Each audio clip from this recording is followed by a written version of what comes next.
गुस्सा, गलती, लालच और अपमान ये सभी नींद में लेते हुए खर्राटे की तरह है, जो दूसरे करे तो चुभते हैं लेकिन खुद करे तो एहसास तक नहीं होता। नमस्कार साथियों, मैं हूं पूनम साहू। आप सभी को सादर अभिवादन। स्वागत है आप सभी का मेरे यूट्यूब चैनल बीमा कवच पर। साथियों, आप चाहे जिस भी फील्ड में हो, सभी जगह कंपटीशन है, सभी जगह भीड़ है। उसी तरह हमारे LIC के फील्ड में भी एजेंट की कोई कमी नहीं है। इसलिए हमें अपने आप को भीड़ से बेहतर और बेहतर बनाने की ज़रूरत है।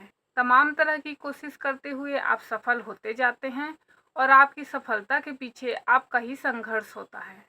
एक LIC एजेंट जब अपने ग्राहक को पॉलिसी सेल करता है, बीमे के महत्व को समझाते हुए, जब अभिकर्ता किसी व्यक्ति को बीमे के बारे में जानकारी देता है, तो सामने वाले को उनके जीवन में उनका इंश्योरेंस होना कितना ज़रूरी है, इस बात को समझते हुए अपने व अपने परिवार की सुरक्षा को ध्यान में रखते हुए वह व्यक्ति अपनी या फिर अपने परिवार के अन्य सदस्यों की पॉलिसी तो करा लेता है।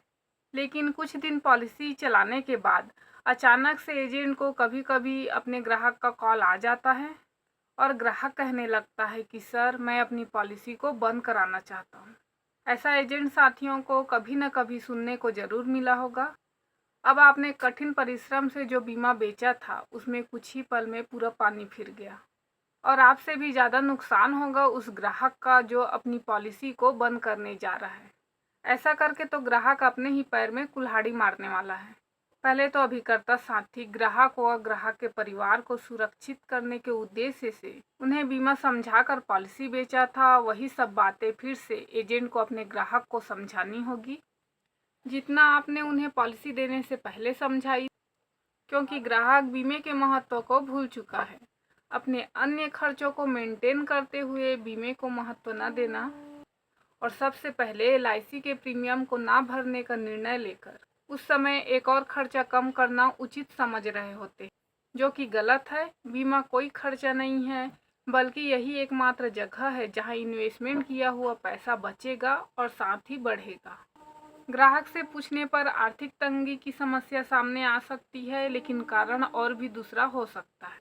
इसलिए पूरी कोशिश अभिकर्ता साथी को फिर से करनी होगी।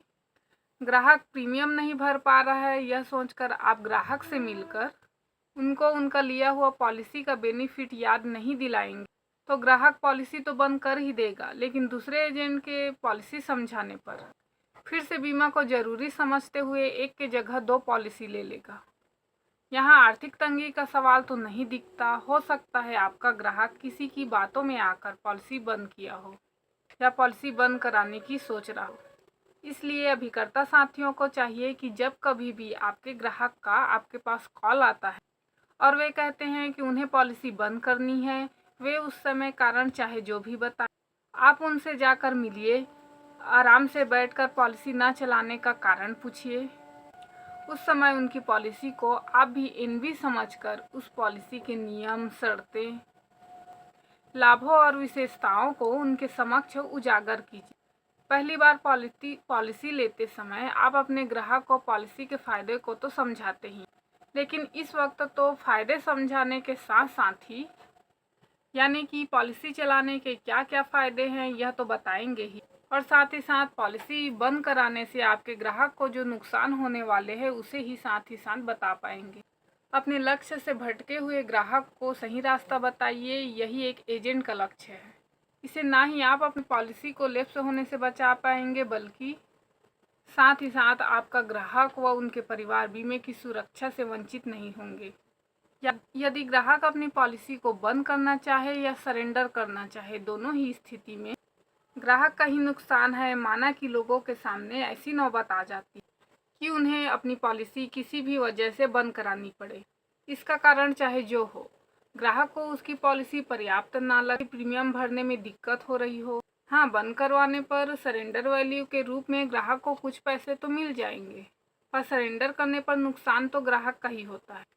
पहली बार ग्राहक द्वारा पॉलिसी लेने पर जितना समय इस निर्णय में लगाया गया कि पॉलिसी ले लिया जाए, क्योंकि पॉलिसी लेने में हमें ये फ़ायदे होंगे, हमारे परिवार को भी फ़ायदा होगा, और वही पॉलिसी बंद करवाते समय बीमा के बंद करने के नुकसान को ध्यान न देना, या ज़रूरी ना समझना, यहीं पर तो ग्राहक से गड़बड़ हो जाती है। और यदि ग्राहक अपनी पुरानी पॉलिसी बंद करके नई पॉलिसी लेना चाहते हैं तो अभी रुक जाइए। नई पॉलिसी तो लीजिए, लेकिन पुरानी पॉलिसी बंद मत कराइए। इसमें कोई समझदारी नहीं है। यदि आपकी पॉलिसी को 3, 5, 8 या जितने भी वर्ष हो गए हों, जिसमें आपने मान लीजिए 15 या 20 वर्षों का टर्म लिया था, और अभी अभी 1-2 माह पहले आपने नई पॉलिसी ले ली है, और जो 5 या 8 वर्षों तक पॉलिसी चल चुकी है उसे आप बंद करवाना चाहते हैं, ये गलत है। मिलते हैं कुछ लोग जो कहते हैं कि अब कई पॉलिसी हो गई है, प्रीमियम ज़्यादा हो जा रहा है, अपनी पुरानी पॉलिसी को बंद करवाना चाहता हूँ। आपको सोचना है, आप अपनी जिस पॉलिसी में मैच्योरिटी के करीब जा रहे हैं उसे ही बंद करवाना चाहते हैं। क्यों? LIC की तो सभी पॉलिसी अच्छी है। ऐसा नहीं कि एक में फ़ायदा है दूसरे में फ़ायदा नहीं है, ऐसा बिल्कुल भी नहीं है। LIC के सभी पॉलिसियों में, चाहे आपने कोई सा भी प्लान लिया हो या किसी भी LIC एजेंट से लिया हो, आप अपनी पॉलिसियों को अंत तक चलाइए तो सही, फ़ायदा तब होगा।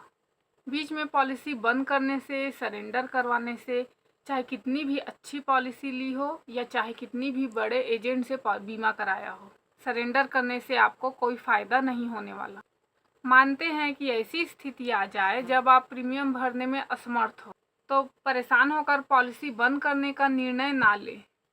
लेट हो भी जाए तो लेट फीस के साथ प्रीमियम जमा कर, और ज़्यादा ही लेट हो गई है तो अपने LIC एजेंट से संपर्क करके रिवाइवल करा ली। इस तरह अपनी बंद पॉलिसी को फिर से चालू करा सकते हैं।